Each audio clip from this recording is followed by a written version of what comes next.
investigation. Phases po ng criminal investigation. Binanggit na po natin ito. We have mentioned this already kaninang umaga.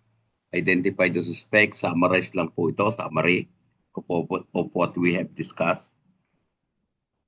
Confession. Binanggit na po natin yan kung ano yung requirements.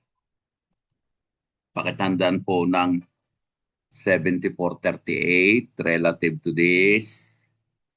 Yun pong Miranda Doctrine. Kung itatanong po ninyo, what will happen, sir, if the confession, the admission, the testimonies of the suspect is made without observing the provision of RA 7438, including that of the Miranda Doctrine, magiging null and void po. Null and void means from the very start, wala pong bisa ang ginawang testimony, much more po ang confession or admission made by the suspect. Please to remember that. Then, eyewitness testimony. Yan po ay testimonial evidence provided by the eyewitness. Isa lang po yung ipinagbabawal dyan. At ito'y bawal din. Idagdag mo ito sa nagbibigay ng confession or admission.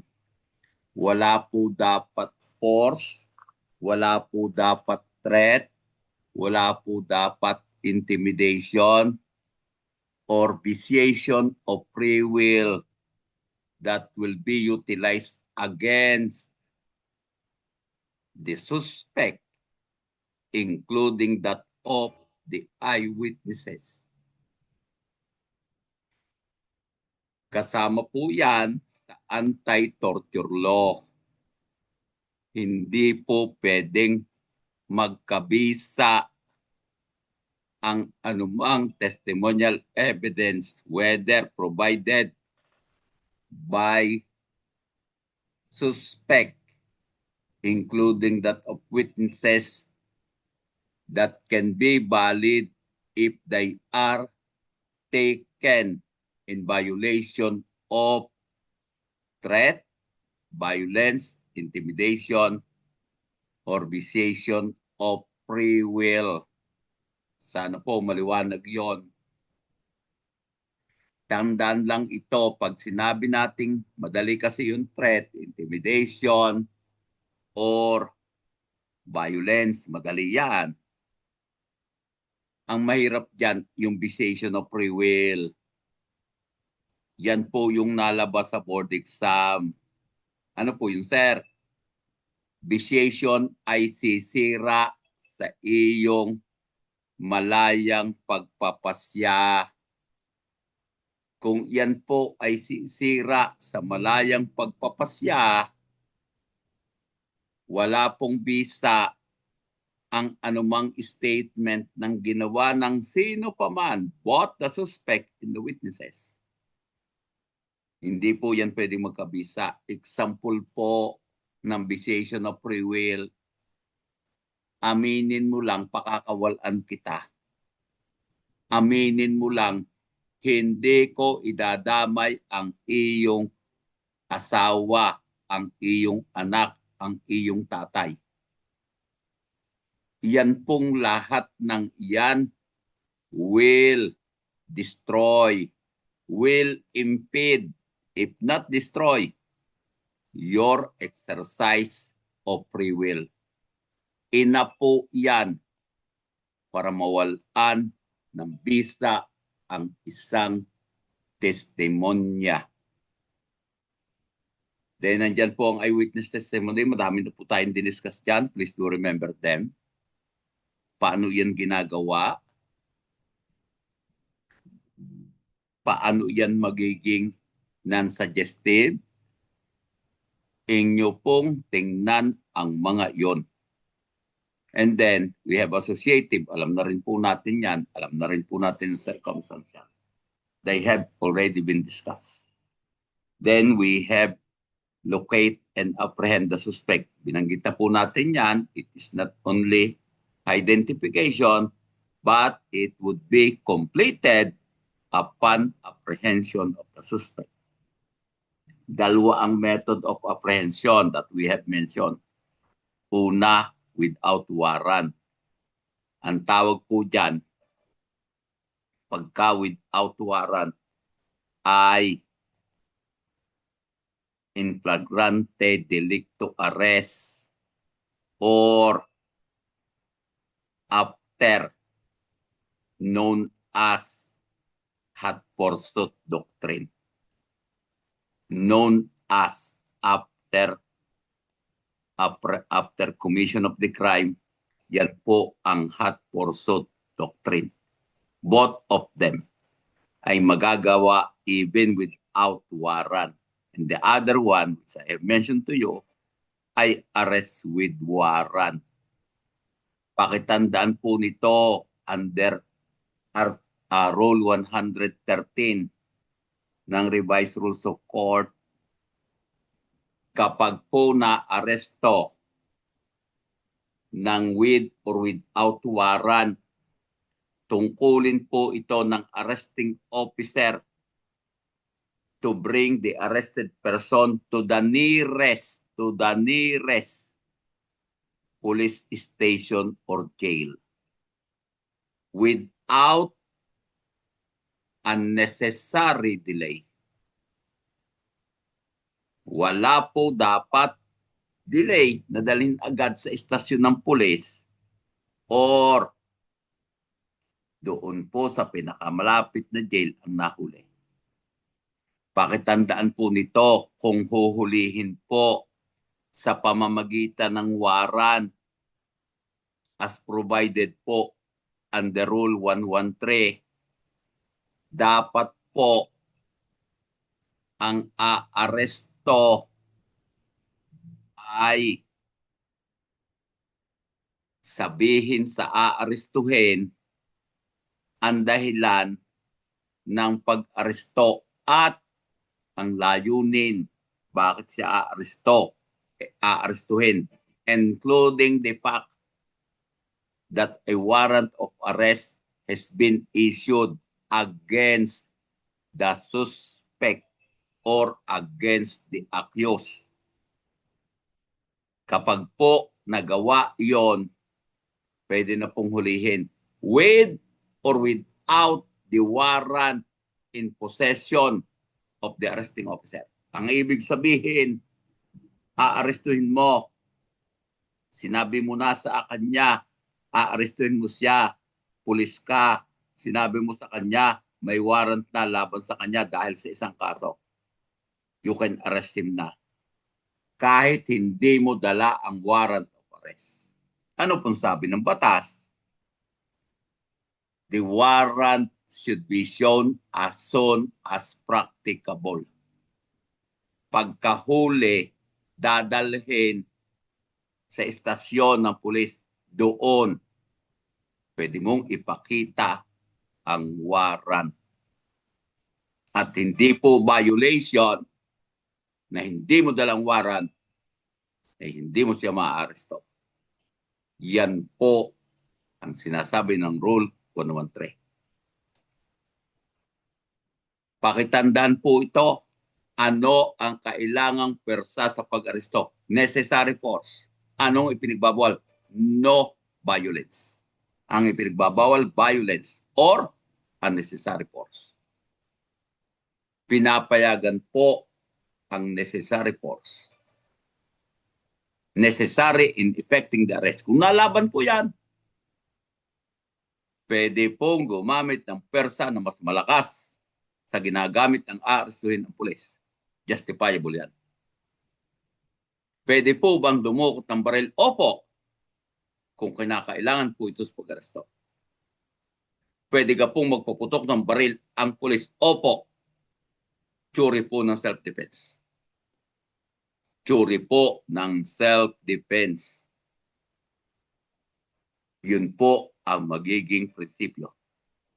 Sir, paano po kung yung taong aarestuhin, yung pagsasabi na siya aarestuhin, sasabihin ng tao ang kanyang pag-aresto, intent of the arrest, sasabihin niya na may warrant na laban sa tao. Paano po kung pag sinabi yon, makakatakbo, pwede pong hindi nasabihin. At pagka nahuli, saka na po sabihin. Paano po kung walang warrant, ang taong aarestuhin ay walang warrant? In flagrante delicto arrest, or pag sinabing in flagrante delicto, in the act of committing crime. At yun pong doctrine of hot pursuit. Sasabihin po ng tao ang kanyang authority in making the arrest. Sasabihin po niya ang reason bakit niya aarestuhin. Dadalhin din po sa pinakamalapit na police station or jail. No violence or unnecessary force po is allowed. Necessary force lang ang kailangan. Pakitandaan nito, sasabihin mo sa kanya ang dahilan bakit mo siya aarestuhin.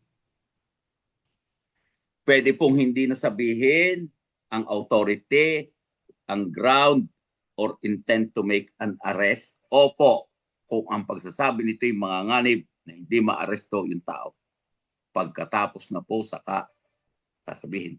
Pakitandaan po na rin, in both cases, ang police officer na gumawa ng pag-aresto ay dapat sabihin ang Miranda rights noong tao. At yun pong right against self-incrimination. Dapat po niya yung sabihin sa paggawa ng pag-aresto. Ang governing rules relative to arrest with or without warrant ay Rule 113 ng revised rules of court. Gather and provide evidence. Ito po yung malaking trabaho ng police. Gather and provides evidence to establish the guilt of the accused. In proving the guilt of the accused, the court, the fact of the existence of crime must be established. Corpus delicti, sulat mo. I-establish ng prosecution una the existence of the crime. Ano po yun, sir? Yun pong corpus delicti of the crimes. Elements of robbery. Kung robbery ang kaso, elements ng robbery. Yan po ang ano? Yan po ang taking of property of another personal property po ito with intent to gain by means of violence or intimidation of one person or by means of force upon things. Therefore, i-establish mo ang pagkuha ng ari-arian. Ang pagkuha ay may layunin na pakinabangan ito. Therefore, kasama doon ang value of the property. You have to establish na yung property yon ay hindi doon sa pinagbibintangan ng robbery, kundi sa mismong yung may-ari ng ari-arian. Kailangan pong i-identify ang may-ari? No need. Except ang kaso ay robbery with homicide. Sapat na siya'y i-describe. And then, patutunayan po na may violence or intimidation. Yan po ang pagkakaroon ng sugat or pagtutok. Kung walang sugat ay pagtutok ng armas laban sa may-ari. Pagkatapos po na mapatunayan yon, pakitandaan po nito, ang intent to gain is presumed. Kung ang value ng ari-arian ay nakalagay na, hindi kailangang patunayan mo pa ang intent to gain. Presume yan. Basta ang robbery ay consummated. Basta ang robbery ay consummated. Pagkatapos mong mapatunayan ang corpus delicti of the crime, that is the elements of the crime, you have now to identify the accused. Sabi dyan, the accused must be identified and associated with the crime scene. By whom? Binanggit na po natin, balik ulit tayo sa itaas. Competent and credible witnesses. Eyewitnesses. Kung hindi po ay circumstantial and associated physical evidence. Pagkatapos mong magawa yan, tandaan mo ito, dapat ma-establish ng investigador by heart ang specific elements of the crime. Kaya po ang Biblia ng investigador ay revised penal code. Kasi yun ang dapat niyang malaman sa phase 3 ng phases ng criminal investigation.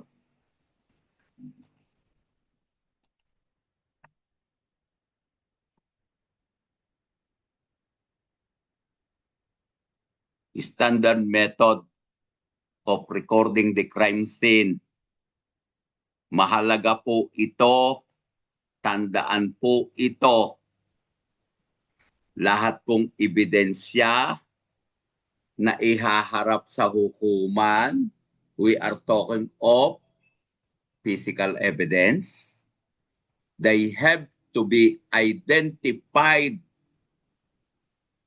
They have to be proven genuine or authentic. Pag sinabing genuine or authentic, sila po ay nakuha sa crime scene. Kaya po mahalaga ang recording the evidence at the crime scene. You have to record them. Dapat pong i-record mo ito. Yun pong iyong nakuha na ebidensya. Pag hindi mo yon na-identify, hindi mo yon na-record, anong patotoo masasabi mo na yung ebidensya na baril, yung ebidensya na bala, yung ebidensya na fingerprint ay sa crime scene mo nakita? Hindi na po ito magiging katanggap-tanggap sa hukuman. Ano po yun, sir? Yan po ay inadmissible as evidence. Kaya po mayroong prinsipyo sa criminal investigation. Anong prinsipyo? Do not touch or move any object rule. Pag sinabing do not touch or move any object rule, hindi po ito dapat makuha, makibo ng hindi pa po napo-photograph, ng hindi pa po na-sketch, ng hindi pa po nagkakaroon ng note-taking. Ang dahilan, hindi po siya tatanggapin sa hukuman. Failure of what? Identification and proof of genuineness and authenticity. Kaya po mahalaga ang recording of the crime scene. Una po, may exception po, sir, to the rule, doon sa golden rule, na do not touch or move. Opo, may exception to the rule.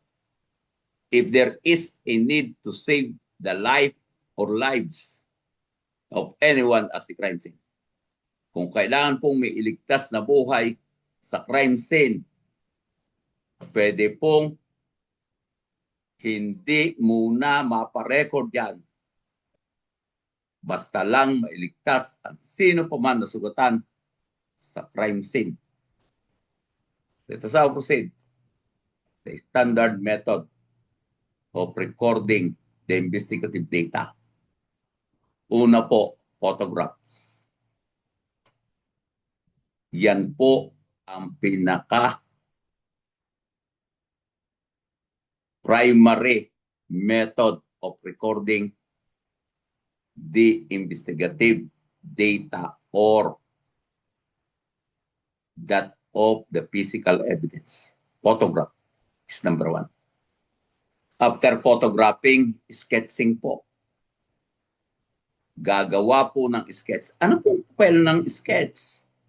Ang sketch po, ang kanyang papel ay to supplement to give aid to photograph.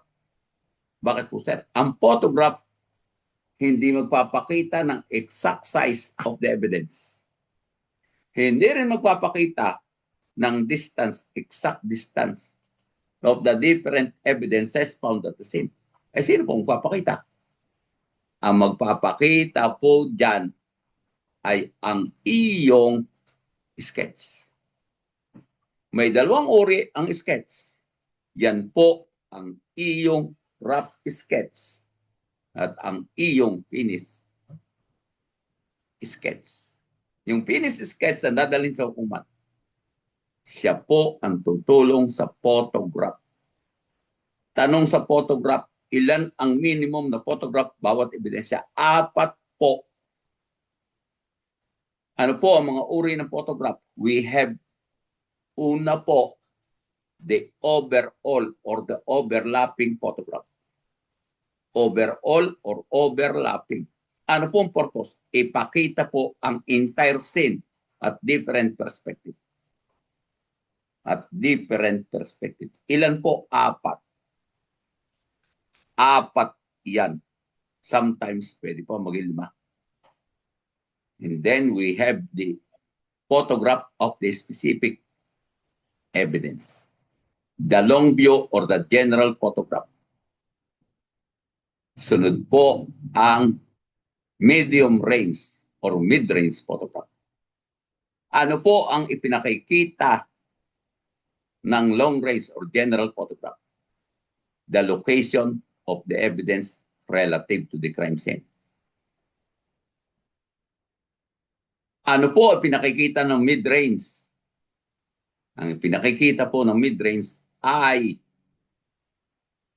ang relationship ng ebidensya that you want to photograph with other evidences.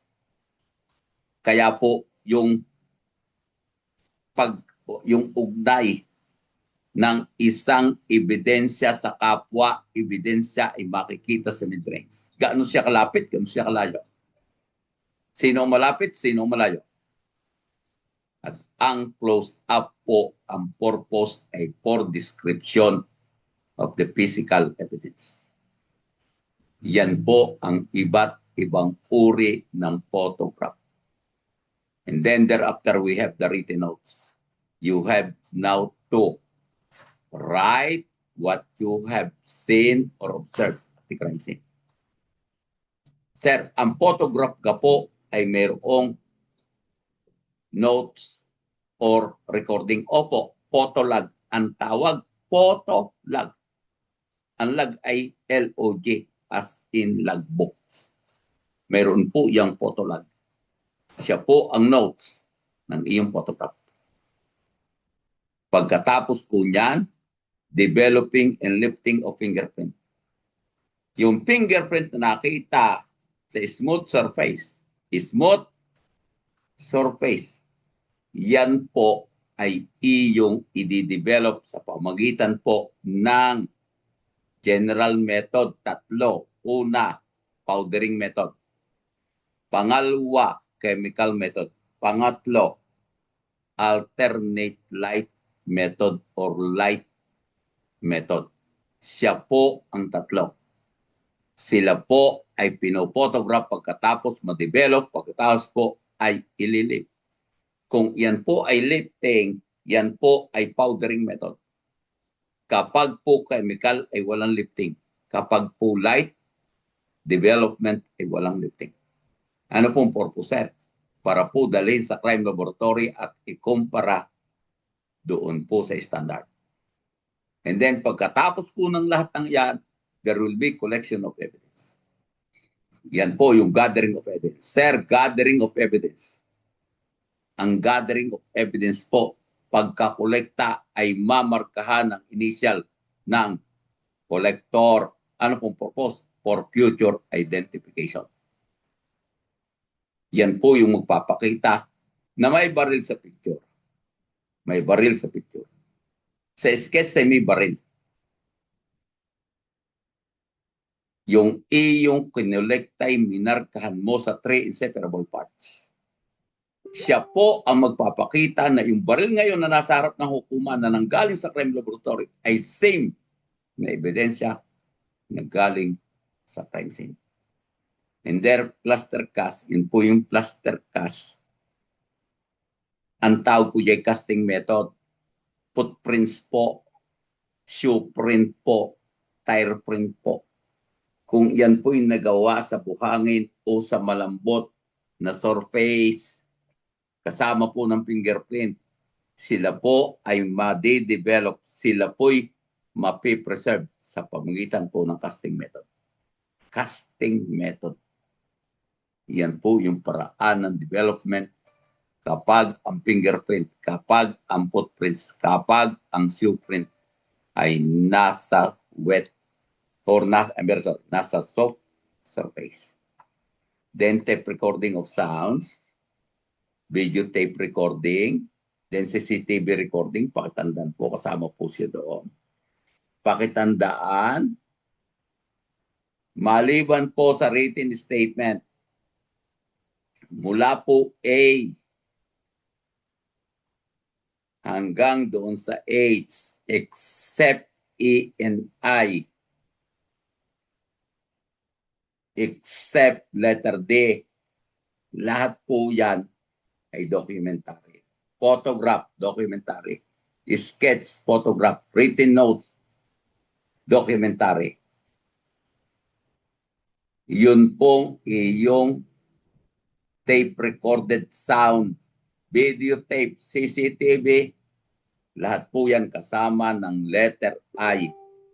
I, documentary evidence. Yun lamang pong letter I, pag dumating sa hukuman, ay magiging testimonial.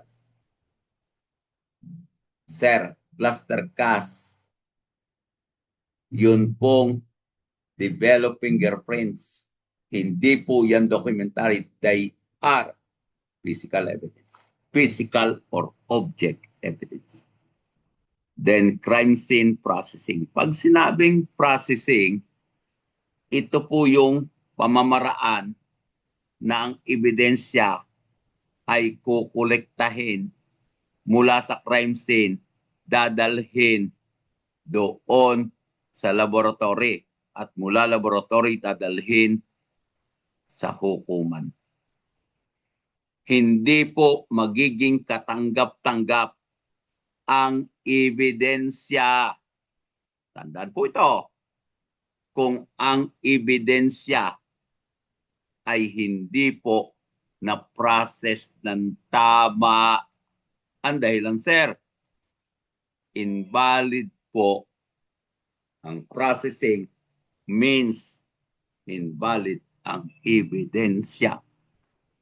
Kaya po nakakalungkot, may nakalimutan kang gawin. Sapat yon para hindi na matanggap ang ebidensya. Kahit pa sabihin mo, hindi po ako nagsisinungaling. Ito po talaga ebidensya na nakuha ko sa crime scene. That will be nothing. Nalimutan mo na markahan. Nalimutan mo kung anong minarka mo. Nalimutan mo kung saan mo inilagay. Ay katapusan ng mundo. Bakit po, sir? Hindi po magiging accurate para tanggapin ng hukuman ang nasabing ebidensya. Processing a crime scene includes the application of diligent and careful methods. Therefore, maya-maya malalaman natin kung anong method of search. Binanggit na po natin yan kanina. Yun pong circular or spiral. Yun pong strip or double strip or grid method. See? Yun pong wheel method. Ang mga yan po, ang tawag po ay method of search. Kaya sabi, careful method by investigator or policeman. Ano pong purpose, sir? Para ma-recognize, trabaho ito ng investigador, una, recognition. Recognition po ng ano? Ng evidence. Saan po nakabase? Dalawa. Corpus delicti of the crime plus identity of the suspect.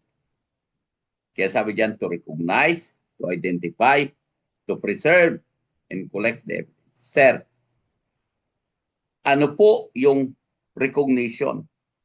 Alamin mo, anong ebidensya o ano sa mga bagay na makikita mo sa crime scene ang ugnay sa kaso. Pangalawa, ano ang mga ebidensya na magpapakilala kung sinong gumawa ng krimen. Yan po ibig sabihin ng recognition.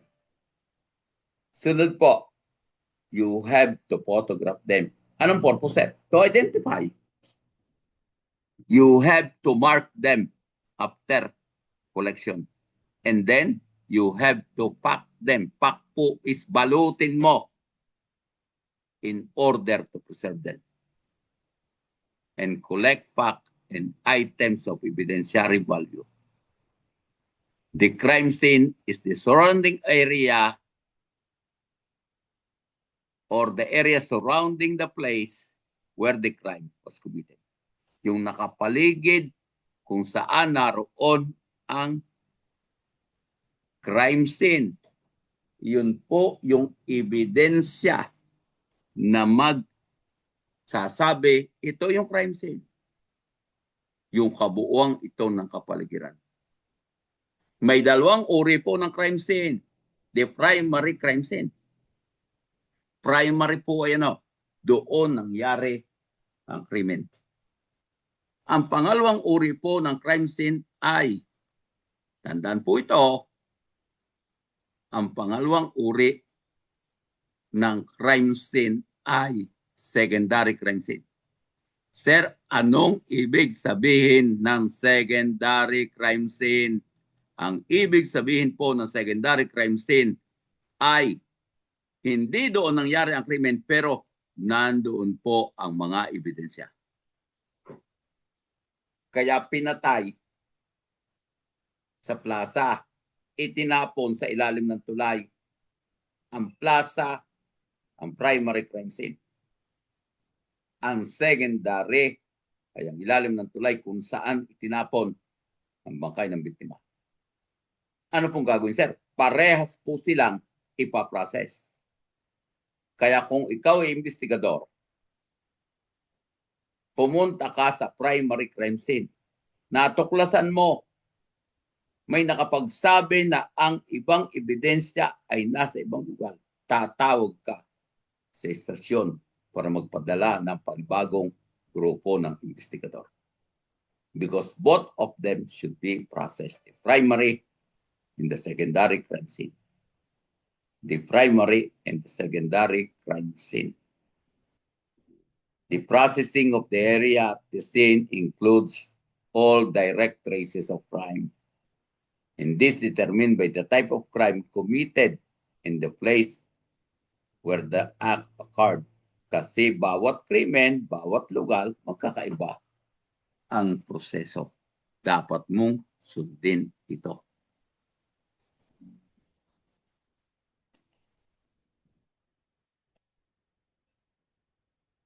Protect the crime scene. Ito po'y trabaho, tandaan po ito, trabaho po ito ng first responder. Yung unang dadating na patrol officer sa crime scene, unang trabaho niya to protect the crime scene. Ano pa po ang trabaho ng first responder? To attend the injured victim or any person at the crime scene. If serious ang kondisyon ng victim, get the dying declaration. Dying declaration. Pangatlo na kanyang tungkulin, yun pong arrest the suspect kung readily identifiable or observable. Hulihin mo siya. Yun po yung pangunahing tatlong trabaho ng first responder. Protect the crime scene,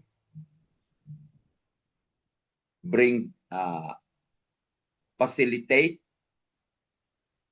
the bringing of the wounded person at the crime scene, including that of the victim and the taking of his or her dying declaration.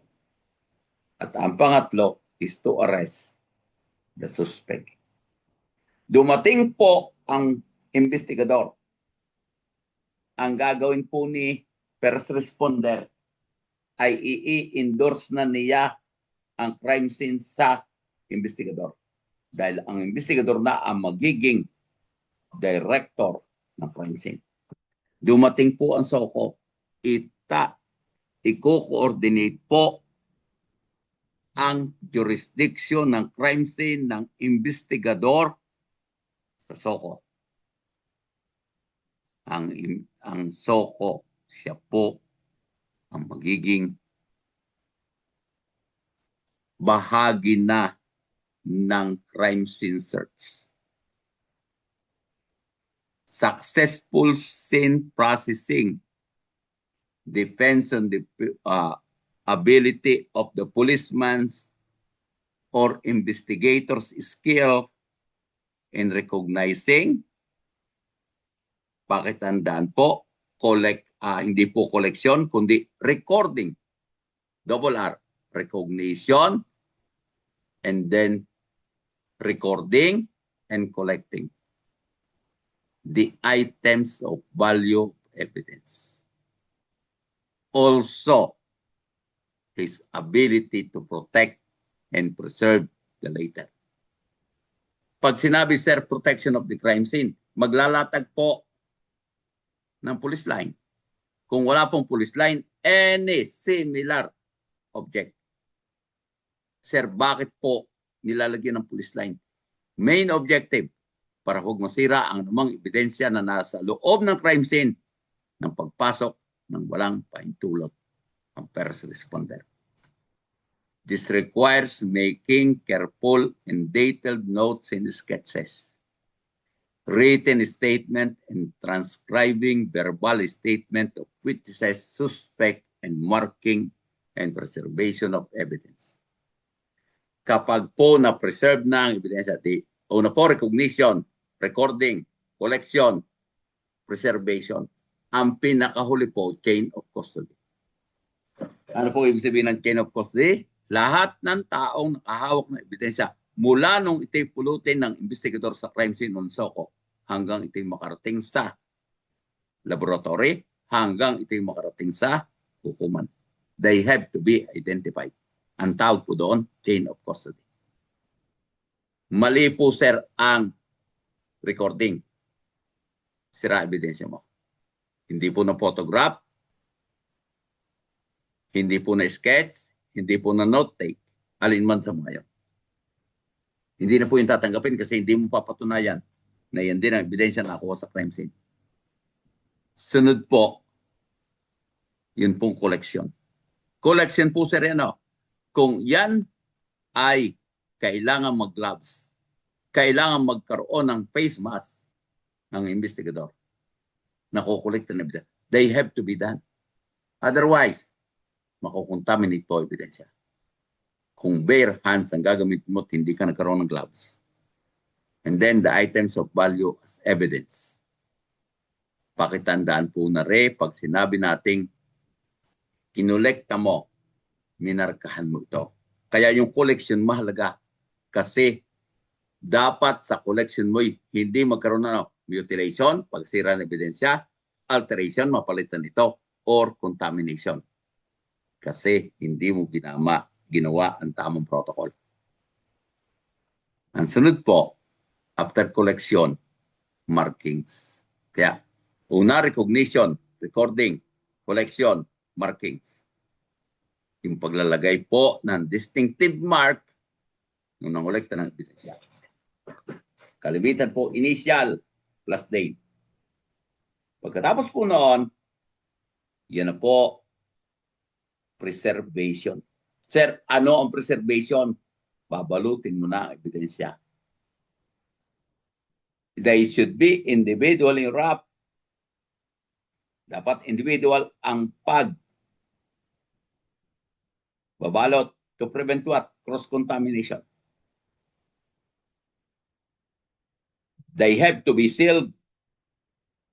Ang selyo'y dapat pirmahan to prevent what? Alteration. And then, ang huli, after preservation ay chain of custody. Chain of custody is what?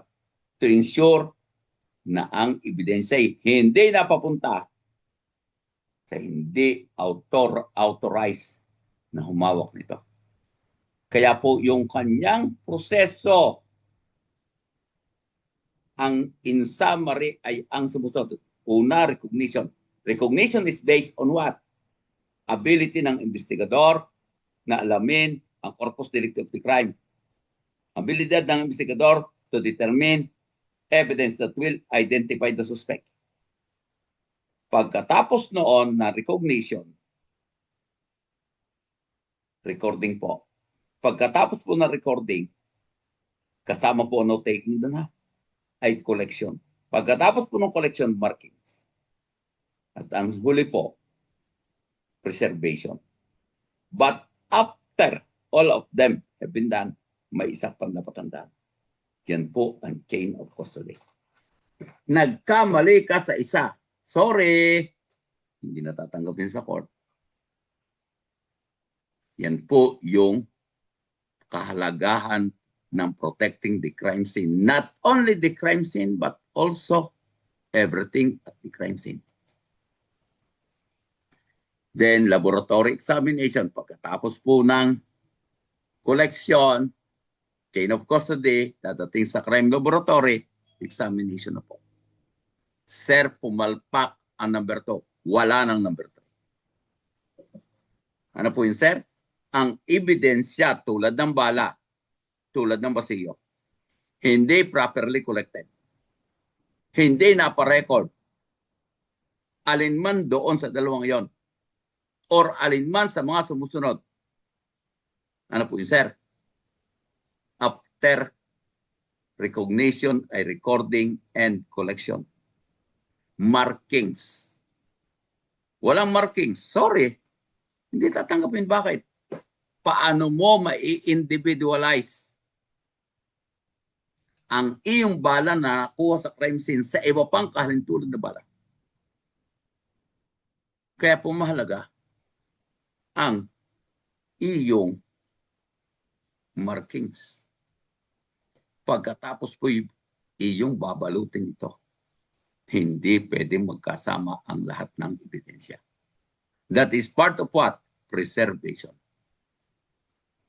At ang huli, after preservation, ay chain custody. Pag ang alinman doon, palpak, wala na po number 3. Kaya you can just imagine how important is number 2. Laboratory examination of the object, yan na po ang instrumentation. Ang purpose po dyan is to identify the value of the evidence. Direct, paano po ang responde sa crime scene? Ang magdadirect po nito, trabaho po ito, tandaan po ito, trabaho ito nung iyong desk officer. Trabaho po ng desk officer ha. Direct the nearest mobile car or beat patroller. Beat is walk. Yun pong naglalakad na patrol officer. Or the nearest police present. Yan po yung community present to act as first responder. I have mentioned that to you. Equipped with police line.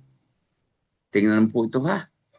To secure the incident area. To secure the incident area. Place of incident. May camera siya. Pagkatapos po noon, ang desk officer pa rin ito, tatawag po yung first responder. Re-report siya. Positive po. Meron po ditong nakahusay na biktima. Appearing to be dead. I-inform niya yon this officer. Nino? Ng first responder. Pagkatapos na ma-inform, i-inform naman ng desk officer ang investigation unit para magpadala ng team of investigator. Yan po yung pagkakasunod-sunod from the time na may nalaman na report ang istasyon about a particular incident. At the scene, unang gagawin ng first responder check the condition of the victim. Binanggit ko na ito sa inyo kanina, kung ang biktima ay buhay pa, call for a rescue. Kung serious condition, habang ang isang kasamahan na patrol officer ay natawag ng rescue para madala sa ospital ang biktima, gagawin ng investigador, first responder na pumasok sa crime scene, nakita niyang buhay pa yung biktima, malubhalang tama, ay kunin ang dying declaration for future use. For future use. Ano po yun, sir? Testimonial evidence classified as dying declaration.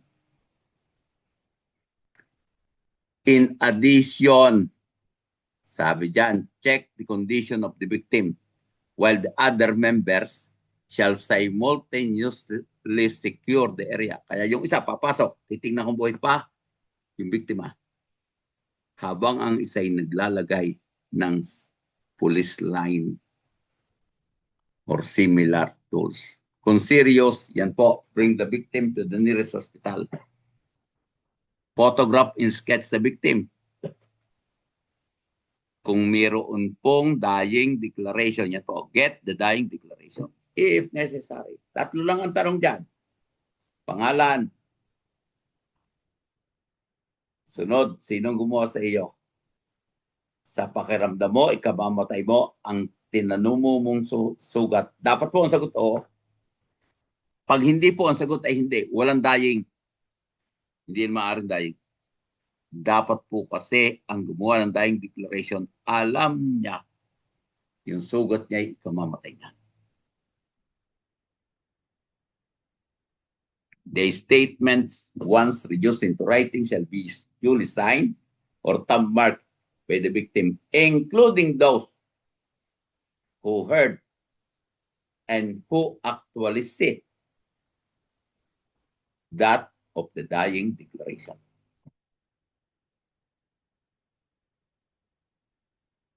Each crime, searching for evidence, iba't ibang krimen, iba't iba, of course. Ang reason, iba't iba po ang gagamiting methods at iba't iba din po ang corpus delicti. Each crime is different according to physical nature of the sin and the crime or offense involved. Consequently, the sin is processed in accordance with the prevailing physical characteristics of the sin. Anong hitsura niya? Pabilog. Siyempre, iba yung method of search doon. Rectangular, square. Iba rin po ang proseso doon. A general survey of the scene is made. Pakitandaan, pakitanong, sino nagawa ng general survey or initial survey? Team leader ng SOCO at investigador. Anong purpose po ng survey of the crime scene? Alamin ang mga ebidensya at kung saan sila matatagpuan. Then, pakitandaan po nito sa paggawa ng paglalagay ng police line. Ang entry at exit points ang maging reference. The entry and the exit points is the point of reference. including the size and shape of the area. Including the size and shape of the area. If rooms, buildings, or small outdoor areas, systematic search is done. Systematic search is done. In the interest of uniformity, clockwise movement are used sa paggawa ng search. Pero, sabi ko sa inyo, dapat po, depende yan sa size and shape of the crime scene. The investigator examine each item encountered for what? Recognition. May ugnay baga sa kaso o wala? Kung may ugnay, paano yan ipaprocess? Yan po'y trabaho ng walkthrough or sabi po ay preliminary survey. Then you should give particular attention to fragile. Fragile po, fingerprint. Fragile po, body fluids. Biological fluids. Dugo. Yun pong seminal fluid. Yun pong saliva. Ang mga yan po, fragile. Kasama po ng fingerprint. Ano po ibig sabihin, sir? They have to be processed first. Lahat po munang ipaprocess na ebidensya ay fragile evidence. Fragile evidence. If doubt exists, kung may pagdududa, yung bagang ebidensya na na-recognize mo ay pwedeng ebidensya o hindi, treat it as evidence. Treat it as evidence. Ensure that item or area where latent prints may be present, examined, and that action is taken to develop them. Then carefully protect any impression of the evidentiary rule. If possible, photograph the impression. Note stains, spots, full of liquid. Lahat po yan fragile evidence. Treat as evidence all other items. Hanggang hindi mo pa na-eliminate. Lahat yan ebidensya. Bakit po, sir? Kapag nakuha mo na, walang maghahanap niya sa hukuman, bakit hindi mo dinala ebidensyang ito? Reason, discretionary yan on the part of the investigator and prosecutor. Proceed systematically. Hindi po pwedeng huminto. Masakit po ito. Hindi pwedeng sabihin mo, ito'y lagi kong sinasabi, kaya mahirap ang investigador. May tumawag, +4 or 4 in the afternoon, out ka ng 6. Pagpunta mo doon sa crime scene, 5, isang oras na lang ang processing. Can you do it? Sabi, hindi. Sa ayaw mo sa gusto, you have to do it. Umabot ng 7, umabot ng 8 ng gabi, tuloy pa rin ang trabaho. Reason, hindi po pwedeng huminto. Hindi mo pwede sabing bukas na, tawa na ako, uuwi na ako. Wala po noon. Kapag nagsimula na po ang crime scene search. In large outdoor po, divide the area at gumawa po ng strip or double strip. 4 feet wide. Bawat isang searcher, kung searcher po yan, pag tiningnan mo, si A ito, large area ito ha, si B ito, si C ito. Kung ito po'y dingding, 4 feet yan. 4 feet din ang pag-iitan nito sa kanito. Saan po ang tingin? Lahat po pakaliwa. Kaya si A dito nakatingin. Si B dito nakatingin. Si C dito nakatingin. Hanggang matapos po ang inyong ginagawa. Sir, may nakita po si A. Lahat po sila hihinto at ipapase sa ebidensya. Hindi po magpapatuloy si B at si C. Yan po ibig sabihin ng strip method. Sana po maliwanag yun.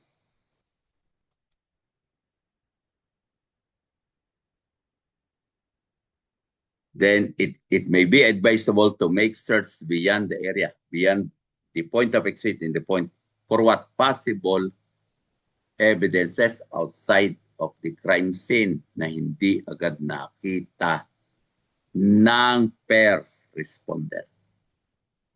After completing the scene search, yan na po, examinin,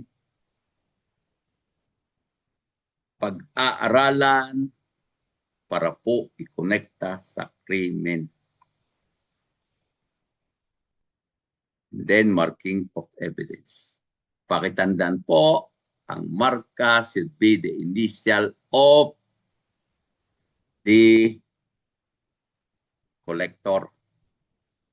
Pakitandaan po, initial and signature ay dapat yung initial nasa ebidensya.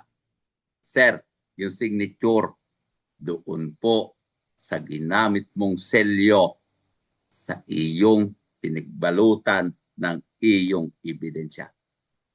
Ano po pong nakalagay sa initial time and date of the recovery? Time and date of the recovery. Sir, exhibit case number, yan po yung evidence A, evidence B, evidence C, or evidence 1, 2, and 3. Tawag po dyan ay exhibit case number. Ang tawag po dyan ay exhibit case number.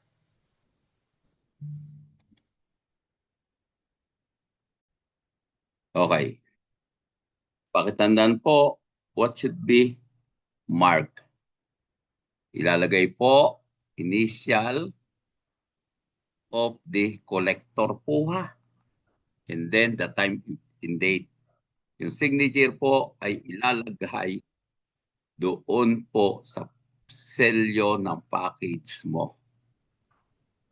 Exhibit case number, ilalagay po ito doon sa iyong photograph. Nakalagay po siya doon. Makikita po natin yan sa photography ninyo. It is included po dito. It is also important yung sa note-taking po. Saang lugar o location nakita ang ebidensya. They have to be, tandaan po ito, note taken, ililista. Sir, pagkatapos po ng photographing, sketching po ang sunod ha. Hindi po agad collection. Pagkatapos po ng sketching ay note taking, saka po ang collection. Then, ito po ay doon na sa investigation office or investigator's office, evaluation of each item or of evidence. Ano po yun, sir? I-connect mo siya to establish relevancy. Siya baga ay related sa crime scene. Dalawa yan. Una, corpus delicti of the crime. Pangalawa, identity of the suspect. Bakit po, sir? Pwede pong iyong alisin, tanggalin ang ebidensya which are not related to the crime and that of the identity of the suspect. Wala pong probative value yun. Ang reason po, hindi ka po mape-penalize, hindi po ma-jeopardize kung ang isang ebidensya ay sinoppress mo. Ang tawag po dyan, suppression of evidence. Kung ito'y walang ugnay sa krimen, kailan po ako ma-penalize? Kasama sa krimen, tinanggal mo. Kaya po ang investigador must be analytical, must be intelligent. Yan po'y katangian ng investigador. If necessary, this pieces of evidence must be subjected to crime laboratory. Aalamin mo din alin ang dapat dalhin sa crime laboratory. Pero kapag po ang SOCO'y nandoon, ang SOCO na po ang maggagawa ng transmittal ng ebidensya from crime scene to the crime laboratory. And then preservation of evidence. Pakitandaan po niyan, ginagawa po ito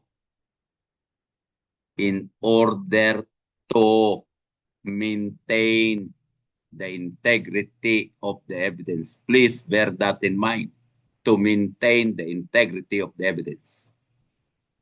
Nakakuha ka po ng biological evidence, dugo, seminal fluid, yun pong laway. You have to maintain its status nung siya'y makuha mo sa crime scene. Ang reason po, hindi mo po nabalot ng mabuti. Nagkaroon ng contamination. Sorry. Hindi mo po na-collect na mabuti. Nagkaroon ng mutilation or destruction. Hindi na rin po. Pagkatapos mong mabalot, hindi mo inilagay sa room temperature. Inamag, sorry, wala na rin yung value ang nasabing ebidensya. Kaya po magsisimula ang preservation from the time of collection hanggang sa ito'y mabalot mo't mailipat sa tamang opisina. Kaya po kung yay ihi, kung yan po ay dugo, they have to be refrigerated. Ang purpose po, para huwag pong masira ebidensya. Kasama po yan sa preservation, hindi lang po yung pagbabalot. Mula sa collection, dapat naka-gloves. Dapat naka-face mask. Paano mo kinolek ang nasabing ebidensya? Dahil sa collection, pwedeng masira, pwedeng makontaminate. Wala na po siya. Pwede pong ma-alter. Then, paano mo binalot? Paano mo sinilyohan ang pinagbalutan mo? Paano mo ito iningatan to maintain its integrity? They are part of preservation at ang huli na bahagi ng preservation ay chain of custody. Ano po yun, sir? Lahat ng tao na nakahawak sa ebidensya should be identified and recorded. Ano pong purpose, sir? To prevent alteration. Para huwag siyang mapalitan. Kasama po sa preservation, ang packing and sealing, opo. Kasama po sa preservation, ang pagpirma sa selyo, sa ebidensya, opo. And then, releasing of evidence. Ang ebidensya po hindi pwedeng ma-release. Example po, may nakuhang mahalagang gamit, bahagi ng ebidensya kasi ang krimen, robbery. Marirelease lang po ito kung may utos ang hukuman.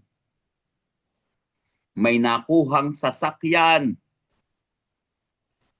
hindi po yun mapaparelease except may utos ang hukuman or prosecutor. Kung ang kaso ay nasa prosecutor, pero pagka napapunta na yun sa hukuman, no more, court na lang po ang pwedeng mag-order ng release. Chain of custody. I have mentioned this to you. Mayroon po yung chain of custody record. Mayroong kapirasong record, nakalagay doon ang mga pangalan ng tao at pirma nila, anong oras nila tinanggap, ano ang kanilang tinanggap. Ang tawag po doon ay chain of custody record. Kaya po sabi dyan, ang chain of custody ay list of all persons who came into possession of an item of evidence. Continuity of possession or chain of custody must be established. Pag hindi po na-establish, tandaan po ninyo ito, hindi po na-establish ang chain of custody, magiging inadmissible na po ang evidence. Ano po ang, ba't inadmissible, sir? Integrity of the evidence is disturbed. Ang integrity ng evidence ay nasira. Kaya po nakalagay dyan, recording the location of evidence, the marking it for identification and proper completion of evidence submission form for laboratory analysis ay mahalaga sa chain of custody. Simula nung ito ay kunin sa crime scene, markahan, balutin, iselyo, hanggang sa paglipat nito sa lahat ng tao hanggang makarating sa crime laboratory ay critical sa chain of custody. Please remember what is chain of custody. Every person who handled or examined the evidence and where it is at all time must be accounted for. As a rule, all this evidence must be in the custody of evidence custodian and deposited in the evidence room or designated place for safekeeping. Kaya po sa crime laboratory, may evidence custodian ang bawat unit para po hindi nasasacrifice ang chain of custody. Para po hindi nasasacrifice ang chain of custody.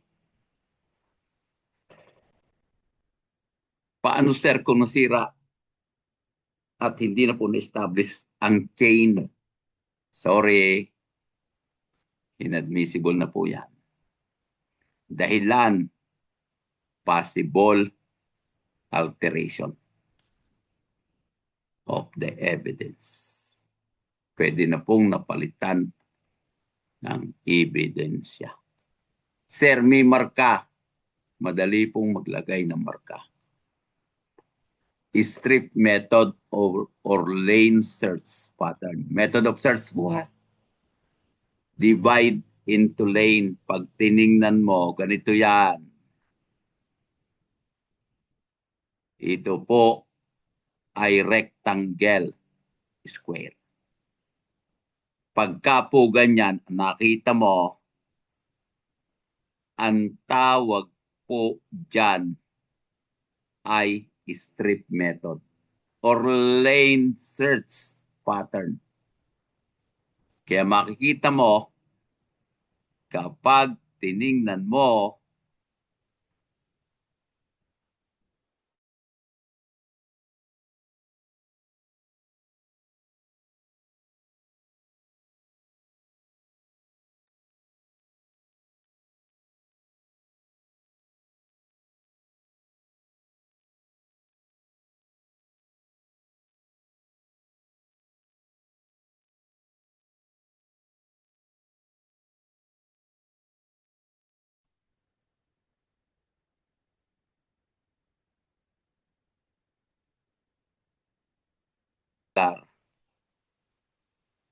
pag hindi po rectangular, siya po ay square type ng crime scene. Kaya yung size in shape demands ano ang method of search. Ano po sinabi ko? Ano ang method of search kapag iyan ay shape. Kaya pagka nakalagay po strip or lane or line search grid, isa po ibig sabihin yan, kapag tiningnan mo, siya po ay mula dito. Kapag po ganyan, dito ang tingin yan. See? Pagbalik po niyan, dito uli ang tingin. Dito uli ang tingin. balik uli, ikot uli siya. Kaya makikita mo, ito dito pupunta, ito sa labas pupunta. Hanggang makumpleto niya. Ayun sir yung grid. Ang grid po ay double strip. Nag-horizontal na, ito ang horizontal. Nag-vertical pa. Kailan masasabing tapos na ang search? Kapag ay grid, kapag ay double lane method. Kung saan siya nagsimula, naroon na ulit siya. Masasabi mong tapos na ang search. Ang tawag po dyan, double grid or double strip. Grid or double strip. Kapag po naman ganito, malaki ang area, hinati mo, tawag quadrant method. Hinati mo sa apat. Ang apat, hinati mo sa apat. Ilalagay mo dito si A. Kanina dito si A. Dito si B. Pagka ganito, dito si A, dito si B. Lipat, dito si A, dito si B. Paano po sir kung apat ang sir? D, C, A, B, C, D. Yan. Ito po gayon din. May kanya-kanyang area. Yan po, simple. Pag may nakita ka sa iyong area ng ebidensya, pwede mong i-process na hindi na istorbong iba. Ay dito po sir, nakakita si B ng ebidensya. Hinto yan hanggang hindi ito napaprocess. Sana po maliwanag yun. Kapag po naman circular ang crime scene, ito po spiral. Ano po yun, sir? Yan po, sunod-sunod si A, si B. Magkasunod. See? Ano pa po ang modification ng spiral? Yun po, wheel method. Kapag wheel method, ganito po tsura noon. Ang wheel method po ay ganito. Disadvantages po yan. Ang dahilan, magsisimula po ang searcher sa gitna. Palabas. Habang nalabas, naluang ang area. Ang tawag po yung wheel method. Another disadvantage po niyan, papasok paloob ng crime scene, pwede makasira ng ebidensya. Okay.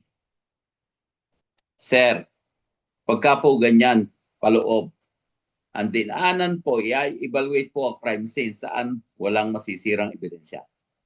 Lahat doon dadaan. Papasok, papunta sa gitna.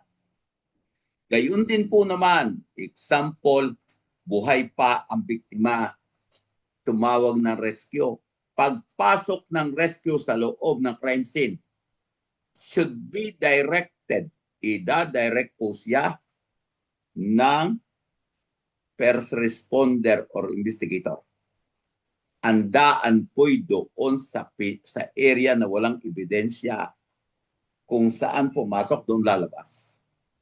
Pakitandaan po, kung may dugo ang victim, dapat po'y may rubber sheet ang first responder para ang dugo ay hindi po makontaminate ang iba pang ebidensya sa crime scene. Sana po maliwanag yan.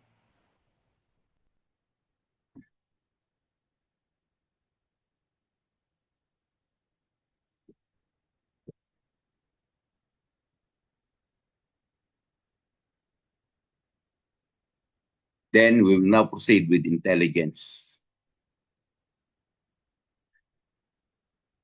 Intelligence is the end product. Pakitandaan na rin, pag sinabi nating intelligence, ito po ay natapos na ang iyong evidence cycle. Maliwanag po yan kapag natapos na ang intelligence cycle, nakaabot na po sa integration and interpretation. Nabigyan na po ng pagkakapahulugan na establish na po ang pertinence and reliability. Pag na-establish na po ang pertinence and reliability, saka pa lang po masasabi na ang isang informasyon ay intelligence information. Kakukolekta pa lamang po, nandito pa lang sa collection. Nasa collection pa lang. Tandaan mo ito, hindi iyon intelligence pa. Information pa lang yun. Yan ang pagkakaiba ng information sa intelligence. Ang intelligence ay verified na po to be true, to be correct, and accurate. Pag hindi po, information pa lang yan. Kaya yung paggamit ng salitang intelligence information ay napakataas na uri ng informasyon. See? Ano pong purpose ng intelligence information? The same din po yan sa function ng police. To arrest, to obtain evidence, and to prevent the commission of the crime. Kaya po bahagi ng investigation ng intelligence. Bakit? Arrest and obtaining evidence or collection of evidence. Trabaho yan ng investigador. See? Kaya silang dalawa magkabarkada. Ito po ay trabaho ng patrol to prevent crime. Napakabihira po. Common po na activities ng intelligence is to arrest criminals and to obtain evidence. But hindi naman po pinagbabawalan ang intelligence info intended to prevent the commission of the crime. General activities in police intelligence. Ang una po'y strategic. Pakitandaan, long range. Sir, sinabing long range, ang intelligence na activity nyo ay mag-gather sino ang mga personalities or identity of the personalities involved in the syndicate. Kung yun ang layunin mo, long term yun. Pangmatagalan yun. It may take months. It may take a year. Strategic yun. Pakitandaan, little practical, immediate operational value. Wala siyang kaagad-agad na dapat gawin. Hindi po yan katulad ng line or tactical evidence, intelligence.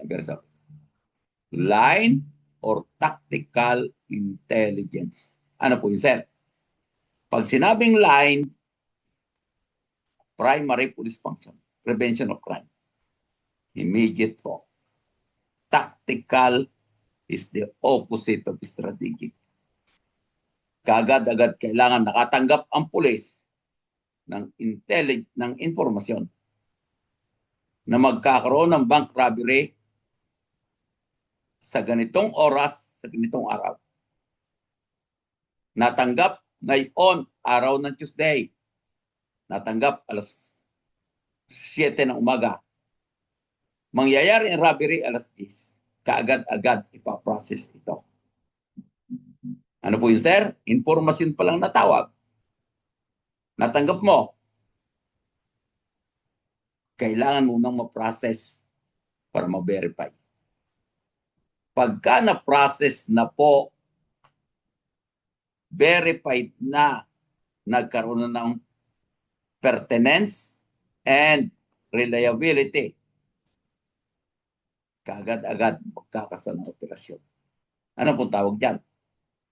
Tactical or line intelligence. Tactical or line intelligence. Then we have national intelligence. Isulat mo, ang national intelligence ay produkto. Ang nagbibigay niyan sa presidente ay NICA, National Intelligence Coordinating Agency. Nasa ilalim po ito ng opisina ng presidente. Sino pong pinuno? Security, National Security Advisor. Kung sino ang National Security Advisor ng presidente, siya ang mamumuno sa NICA. Ano po ang NICA? Yan po ay intelligence info developed by all governmental branches. AFP, ISAP, PNP, IG, Intelligence Group, NBI, DFA, PDEA, and other agencies of government. Nagbibigay sila ng intelligence nila sa NICA. Kaya po ang tawag dyan ay integrated product of intelligence. Integrated kasi produkto yan ng iba't ibang ahensya ng gobyerno. Pakitanda nito, ano pong papel niyan? Para po ma-advise ang presidente on national security and policy. Ano ang gagawin ng presidente na polisiya? Patakaran po ibig sabihin relative to the national security or state of the country tungkol sa isang impormasyon. Yan po ang magiging guide niya para po sa kanyang policies, sa kanyang mga hakbang na gagawin relative to our national security. Kaya po yung tawag dyan, national intelligence. Produkto po yan ni NICA. Pero yun po ay hindi lang si NICA ang gumawa, kundi yun po'y abuloy, amot, sama-sama na intelligence info coming from the entire intelligence unit of our government. Ang sunod po, counterintelligence. Pakitandaan po, ang main objective ng counterintelligence is security. Pangalagaan po ang hawak na intelligence info ng ating intelligence unit. Maliwanag po yan. I-secure po ang intelligence info ng ating gobyerno laban sa kalabang pwersa. Saan po, sir? Doon po sa espionage, sa subversion and sabotage. Kaya po, ang main objective nito is to secure. Security po talaga ang trabaho ng counterintelligence. Undercover po. Pag sinabing undercover, uri po ito ng intelligence activities wherein an officer assume a different personality, different from his being a government intelligence officer. Pag sinabing undercover, from the word undercover, tinakluban mo ang iyong tunay na pagkatao. You use disguise and pretext for cover and deception. Yan po ang tawag kapag ang surveillance ay ginawa ng isang taong hindi naman kilala bilang intelligence officer. Iba ang kanyang pakilala. Iba ang kanyang pakilala. Undercover po yan. Ano po ang difficulty niyan? That is to maintain his being an intelligence officer. Then, kinds of intelligence, strategic, binanggit na po natin. Line, binanggit na rin po natin. Pakitandaan po pag sinabing line, pag sinabi po pong strategic yan, di long range, binanggit na po natin. Sample po, personalities sa isang sindikato. Personalities involved in modus operandi. Strategic yan. Long term, tawag. Line or tactical. Yan po, pag sinabing line, sa inyong leya, sana po alam lahat, ang line po ay bahagi ng operation. Bahagi po ng operation division ng police. See? Kaya sabi diyan, it is the kind of intelligence required by the commander to or planning and conduct of tactical administrative operation. Tactical means short range. Saan po ang line nakabase po it? Ito po ang kanyang intelligence requirements. People, weather, enemy, and terrain. Yan po ang bahagi ng line. Yan po ang kailangan ng isang operating unit. People, weather, enemy, and terrain.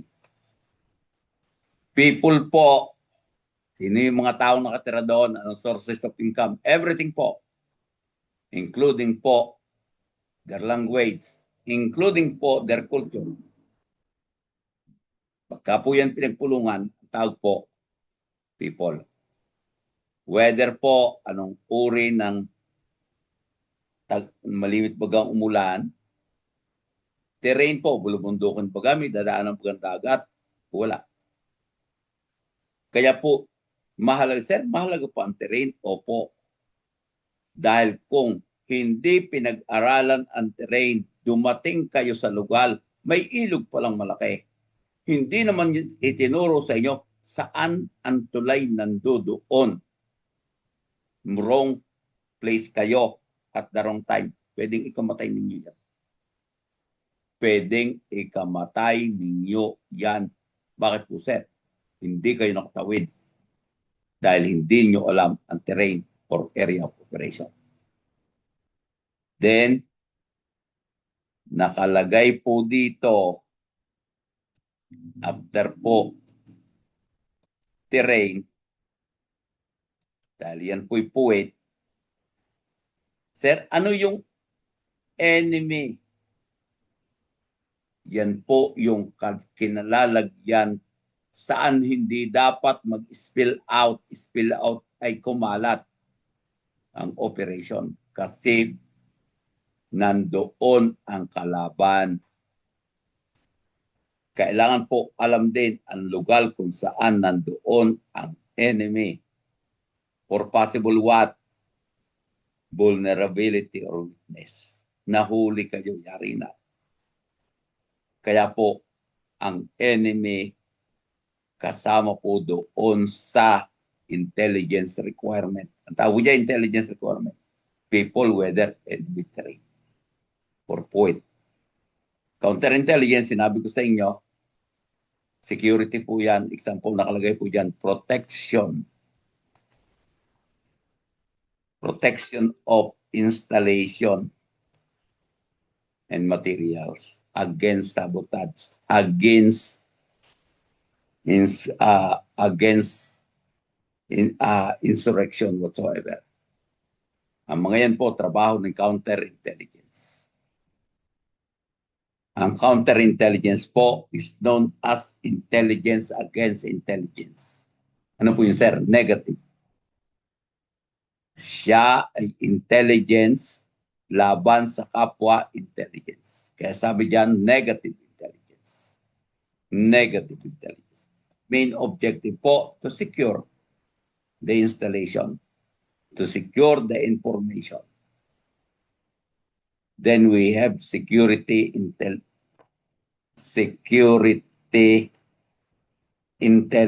Pag sinabing security, tumutukoy po ito sa secret nature of intelligence information related to national security.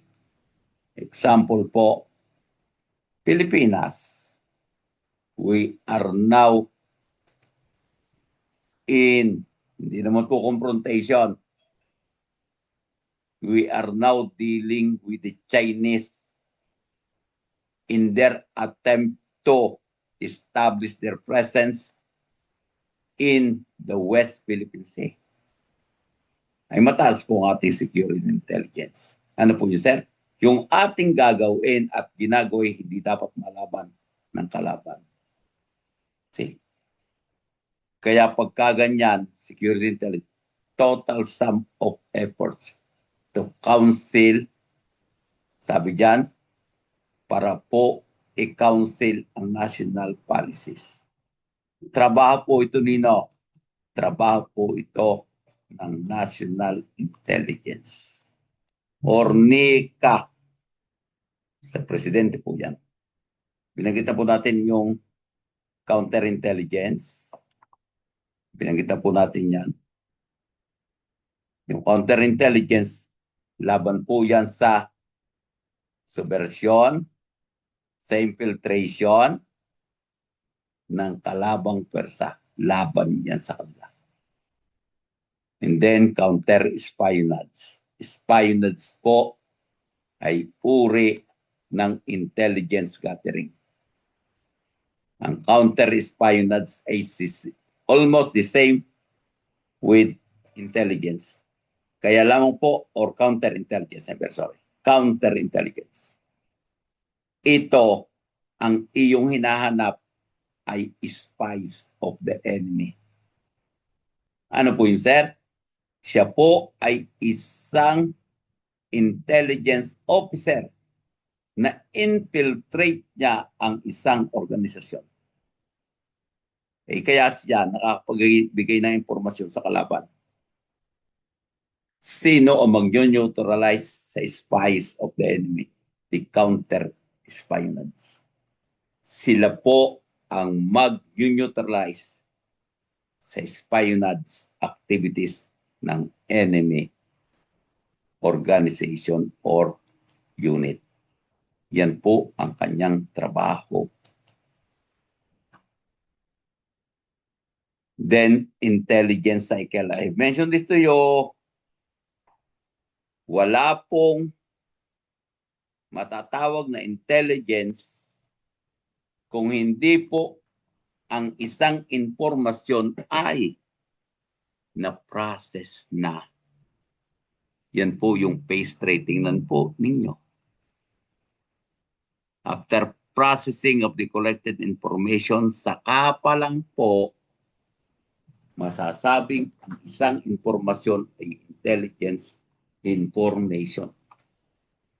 Ang una po dyan na gagawin sa cycle, planning and the collection effort. Planning po. Paplanuhin muna. Ano po ang aalamin? The requirements of intelligence. Ano po ang essential elements, essential EEI po. Yan po ang requirements ng intelligence. EEI, essential elements of information. Yan po ang dapat maalaman ng inyong commander para po siya ay makagawa ng tamang desisyon. EEI, essential elements of information. Siya po ang inaalam sa planning. ano yung mga impormasyon na ating kukunin dito sa ating operasyon na gagawin. Ang tawag po dyan ay essential elements of information or EEI. Pagkatapos pong malaman kung ano na yung EEI na kailangan mo, example po yung PUWET, people, weather, and terrain. Yun ang iyong EEI. Gagawa na po ng koleksyon. Gagawa na po ng koleksyon. Ano po yun, sir? Magpo-formulate na ng procedure. Paano mangangalap ng ebidensya. Yan po. Gagawin baga yan sa pamagitan ng technology. Yung ang tawag po doon, IMEN, Imagery Intelligence. Gagawin baga yan sa pamagitan ng human intelligence. Human intelligence. Anong gagawin ng human intelligence? Undercover baga? Surveillance baga? Or ano ang proseso na gagawin sa pagkalap na ebidensya? Ang tawag po doon, collection information. Pagkatapos pong makolek ang lahat ng informasyon, they have to be recorded. Yan na po.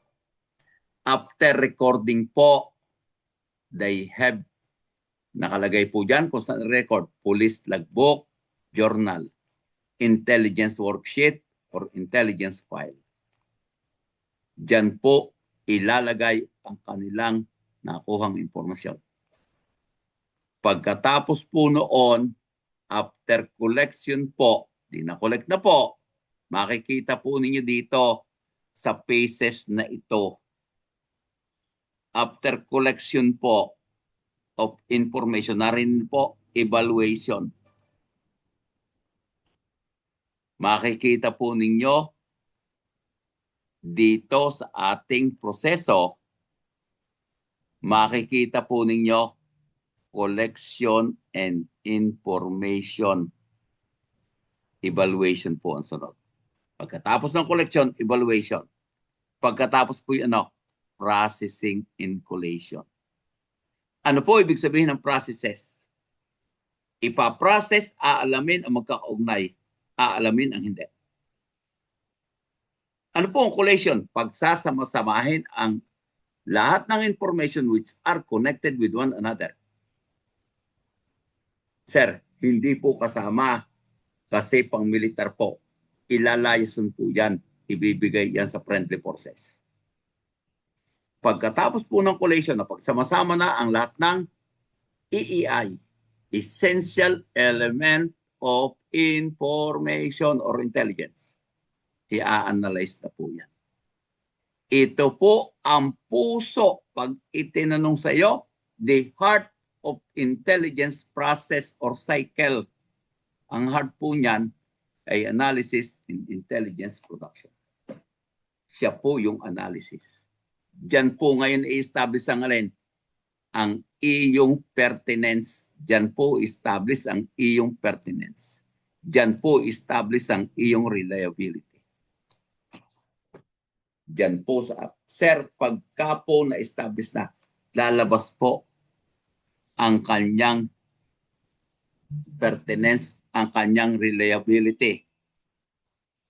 Makikita mo po, A1. A1, sir, confirm yan, positive. Saan po lalabas? Dito. B1 yan. B2 kaya. Di yan po ilalabas. Kaya ito po yung heart of the processing na intelligence cycle. Pagkatapos po, i-disseminate na. Kanino po i-disseminate? Sa operation division. Sino ang mag-ooperate dito? Sa kanya ibibigay ito. It should be timely. It should be timely. Pagkatapos po noon, mag-ooperate na po. Saan mag-ooperate? Kung nasaan po ang threat. Saan po mangungulikta ng ebidensya? Kung nasaan ang threat. Ano pong purpose? to neutralize the threat. Yan po ang main objective dito ng intelligence operation. Pagkatapos po ng operation, yan na po, evaluation and feedback. Ang purpose po, for next planning in direction. Para kung may kulang din mula sa number 2 hanggang sa number 6, ito yung iyong action. Hindi na po maulit. Hindi na po maulit at maitama na. For corrective measure for future use. Yan ang purpose ng evaluation and feedback. Para po magkaroon ng perfection or kung hindi man perfection ay kaunti na lang po ang magiging problema sa sunod na operasyon. Yan po ang main objective bakit nagkaroon ng evaluation and feedback. Yan po ang main objective bakit nagkakaroon ng evaluation and feedback. Nandyan po yung 3 categories of counterintelligence. We have denial measure. Denial po is to prevent the spies, the counterintelligence of the enemy.